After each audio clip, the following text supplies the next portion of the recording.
పూజా గది ఎక్కడ ఉంటే అదృష్టమో, ఎక్కడ ఉంటే దురదృష్టమో వివరంగా చూద్దాం. నిత్యం పూజ చేసుకోవడం ఇంటికి ఎంత శుభమో అలాగే పూజ గది ఎక్కడ ఏర్పాటు చేసుకోవాలో తెలుసుకుని చేయాలి. ఎందుకంటే పూజా గది ఉండకూడని ప్రదేశంలో ఉంటే ఇంట్లో అనేక అనర్థాలు జరగడానికి అవకాశం ఉంటుంది. ఇల్లు కట్టేసేటప్పుడు చాలా మంది మేస్త్రీలు చెప్పినట్టు లేకపోతే స్థలం ఎక్కడ అవకాశం ఉంటే అక్కడ కడతారు. ఎట్టి పరిస్థితుల్లో అలా చేయకూడదు. వాస్తు ప్రకారం చూస్తే దేవుళ్ల విగ్రహాలను ఈశాన్యం, తూర్పు లేదా పడమర దిక్కును పెట్టుకోవాలి.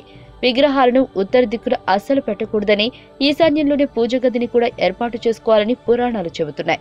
ఎందుకంటే ఉదయం సూర్యకిరణాలు ఈశాన్య, తూర్పు దిక్కు నుంచి ప్రసరిస్తాయి కాబట్టి సాయంకాలంలో పడమర నుంచి కిరణాలు వస్తాయి. కాబట్టి విగ్రహాల మీద పడి మరింత భక్తి భావనను కలిగిస్తాయి. కాదని ఎక్కడ పడితే అక్కడ పూజ గదిని ఏర్పాటు చేస్తే ఇదే అరిష్టమని, అంతేకాదు ఒక్కోసారి సమస్యలు కూడా వస్తాయని పురాణాలు చెబుతున్నాయి.